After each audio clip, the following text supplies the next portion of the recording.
All right, Shalom. For the first, we'll give all praise, glory, and honor to Yahweh, Ba'ashem, Yahweh Shai, Ba'ashem, Rakak Kodash. Double honor to the apostles and the elders of the great millstone. To our document across the globe, for your word, truth, and sin, I'm going to say Shalom. We're just here with a little lesson, basically about friendship, and, hey, there's nothing more important than a friend, man, all right? In this truth life, we didn't have brothers or a big family. And we've come into the truth and had more brothers and a bigger family than we ever could imagine. All right? And through the Spirit, hopefully these precepts will cheer us up, This is Ecclesiastes chapter 6. And I'm going to start at verse 14. It says, a faithful friend is a strong defense, and he that hath found such and one hath found a treasure. Right, a faithful friend is a strong defense, man. Okay? Hey, we got these friends, who are there at any time. You're able to call them and all hours of the night, all hours of the night, all hours of the day, and they're there for you, man. Sometimes a brother may not be able to do it, but you have a whole camp full of brothers who are willing and willing to sacrifice their needs, their time, to help you out. Go ahead. It says, nothing doeth countervail a faithful friend, and his excellency is invaluable. Right, man. And nothing better than a faithful friend, man. All right, one who you could call or one who you rely on when you want to vent. All right, when you need some counsel.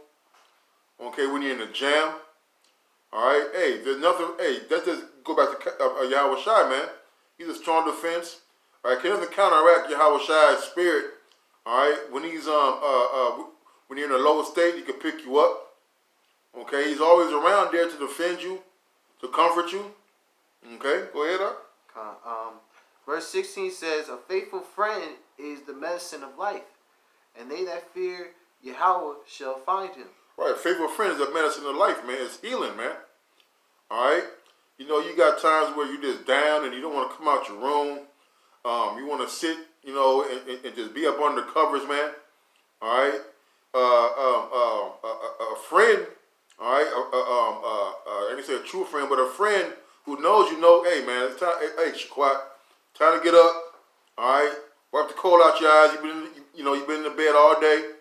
Not saying the brother has, but I'm just using that as an example. All right, get up, wash your ass, and let's go out and get some sunlight, man. Let's go out there, maybe get a bite to eat, and maybe, spirit allow and work, and you hop in the spirit in a spiritual conversation, and all of a sudden, your spirit is picked up, man. Okay? Go ahead. Verse 17 says, whoso feareth Yahweh shall direct his friendship aright, for as he is, so shall his neighbor be also. Right, man. Ain't nobody above the crew. All right? There's times where you're not going to have it monetarily, all right? Or you may not be able to do something physically, okay? But yet the words of encouragement are always there. All right?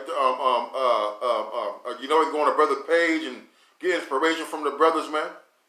Okay? Hey, this thing of ours is very personal, man. Okay? We don't go around just having, just go to camp, go to class, and we leave, man. No, brothers actually live together. They actually associate and are closer. Well, the brother gonna get it. I ain't gonna jump the gun, Salaka. That faithful friend. Mm-hmm. That one. Proverbs. Yeah. Proverbs 17 or 18. Let me. I'll look at it. Hold on. This is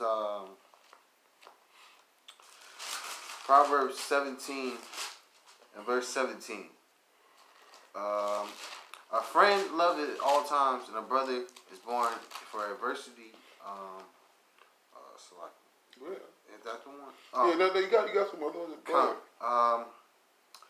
Like your friend, that faithful friend, is the one that's gonna be there when you're basically down and out. You have nothing. That's what also pertains to like when the times, like when all hell breaks loose, that friend is gonna be there to protect you, to be there when you're down, to lift you up, to tell you to keep going, keep pushing. We gotta get over here. We gotta get over there. They're gonna guide you. You know, cause I would say like during the time of Jacob's trouble, you're gonna be happy to see a brother. You're gonna be happy to see anybody, especially a brother. You know, but that and next scripture I was gonna get. This is Proverbs 18:24. A man that have friends must show himself friendly, and there is a friend that sticketh closer than a brother. And the brotherhood is the family that we always dreamed to have, because our families, they don't really attend family reunions like they used to. They have issues, they have strife. You know, there's always division, and there's always some problem. But amongst the Akim, we always go back to the scriptures and try to basically dwell pleasantly amongst each other. We try to, every issue gets, what's the word? Resolved. Resolved. That's right, man. Brother made a good point, man. All right, that a lot of us dream to have a bond with brothers, man. Okay, and he also said something very true, man. How it is during the time of Jacob's trouble to have that friend, man. Okay, it's very important to because he said man that has a friend must show himself friendly. That's why it's important to not have evil suspicion of brothers and holding grudges against brothers, man. All right, you want the brother to hold a grudge against you? The time of Jacob's trouble, he gonna be like, oh, I remember that time where he didn't pick me up, or he didn't do this or do that, so he don't want to help you out. You know, not saying that brother do that, man. Hey, but there are those instances where people hold grudges and won't do something for you because of something they thought you did to them. You know. Got another one? This is Proverbs 27:17. It says, "Iron sharpened iron, so a man sharpened the countenance of his friends." And with these scriptures, we're sharpening each other. Every time a brother teaches something, a teacher teaches something, or an elder teaches something, they always learn something from what they're doing. Like if they're teaching me, they always learn something from teaching what they're teaching, basically. And that's what we're here. We're supposed to sharpen each other as we continue in the faith of Yahweh Shem Shai. That's right. You got more of that? No, I don't know. All right. This you want some more? No, I okay. keep them. This is Sirach 7:18. It says, "Change not a friend for any good, by no means, neither a faithful brother for the goat of Ophir," man. All right, so hey, man, hey, we're in that spirit of no new friends, man. Okay, hey, we got younger brothers coming to the camp who yet to be proven, man. Not to say they're not brothers, okay, but but a friend and a brother are two different things, man. You know, we're all not gonna be Shapaya and Benji, man. You know, okay, we're all not gonna be close knit like some of the other brothers we see. Okay, with the younger brothers, man. Okay, but with that, you know, we have an affinity more. I say more. We have an affinity to brothers who've been proven, who've been out there on the battlefields and gone through the sewer, through the mud with you, man. You know, hey, you don't change that, man. That's like the new kid on the block, right? Who gets all the new toys, but your next door neighbor who you've been around, grew up with since diapers, okay? All right, you ditch him and go play the new dude Transformers, man. You know, hey, this isn't that. You know. And when you first meet someone, you don't gravitate towards them right away. You always vet them out first, and then you take some time. It may not take long, but it takes a few days, a few weeks. It takes a moment for you guys to actually, basically, get a understanding, because it took me a while to get an understanding of certain brothers, and I normally when I'm not around the brothers, I'm not quiet. I'm not normally quiet. I've been known to show that I'm not quiet around brothers all the time. But when I'm amongst them, I am quiet and I am reserved. But most of the time, I'm observing the surroundings, especially amongst the elder brothers around me. I need to really look and see what they do and how they're moving. You know, it's part of being in this this brotherhood too. You got to be very observant of the men around you because you don't know what what's the next move they're gonna do. You know. That's right. That's right. Being observant, man. 'Cause you want to observe men who attributes you wish to attain, man. You know, to acquire. This is Sirach 9 and 10. And forsake not an old friend, for the new is not comparable to him. A new friend is as new wine. When it is old, thou shalt drink it with pleasure. Right? So you got to be proven, man. All right? Hey, this brother here been on the line for a couple of years, enduring. Hey, Lord knows, man, getting rebuked, getting chastened, you know.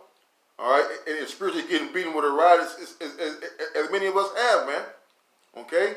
And the brother been proven, you know, he's still here battling. You know, he's going through the same affliction. We're going through the same fighting struggles, man. So yeah, it's going to be a different feeling that I have for this brother, as opposed to a brother just crossed the line last week, man. You know. You got something? John 15. Yeah, John 15. Yeah, go ahead. 13. Yeah, you get it on that then. God's the Spirit. This is John chapter 15, verse 13. Greater love have no man than this, that a man lay down his life for his friends. Right, man. How many friends you know you're going to lay your life down for? Okay? The Elder Malcolm says every week, you know, during the sit-downs, who risk their lives and freedom to do so. Hey, you're not going to risk your life for a goddamn stranger, man. Okay? All right? I'm going to jump in that burning building, all right, for my brothers. Okay? Hey, the Lord laid down his life for us, man. All right? Go ahead. Come. It says, ye are my friends if ye do whatsoever I command you. All right, so how are we friends, man? We friends by each other, doing this work, battling, trying to keep the law, statutes, and commandments to the best of our ability, man. Following the footsteps in the spirit of Yahweh Shem Yahushai. Come. Henceforth I call ye not henceforth I call you not servants, for the servant knoweth not what his Lord doeth. But I call you friends, for all things that I have heard of my Father I have heard known unto you. Right, man. And the brother wrote it earlier in that proverb, to be a friend, you must show yourself friendly. And Yahushua was friendly enough to let us know everything that the Lord, that the Heavenly Father revealed to him, so he showed us, man. You know? And what better friend who doesn't keep secrets, man? You know, Yahushua didn't keep nothing from us, man. You know? You got something to add? Nah. Sure. I'm sure. Well, to add on to that, Yahushua, he was close knit with he had three top apostles, or three men he was close with, but that was John, Peter, and I believe James. But that wasn't on no favoritism. He just had them. That was of order's sake, I believe. But well, you know, hey, the Lord had friends, man. and he had all right. Slaki, and he definitely had friends. And Slaki, my bad. No, I mean, the brother get into is on point because Peter was the Lord's friend, man.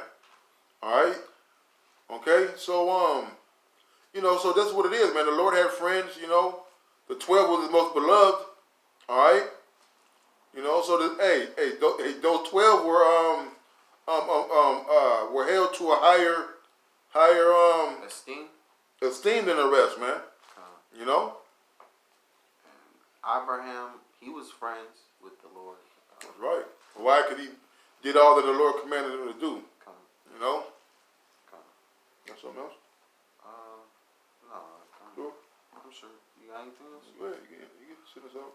I'm gonna say all praise, honor, glory to Yahweh, Ba'ashem, Yahweh Shai, Ba'ashem, Rakak Wadash. double honors to the elder apostles, Great Millstone, and salutation, Joachim, teach all truth and sincerity, and Shalom, Abba, Abba. Abba,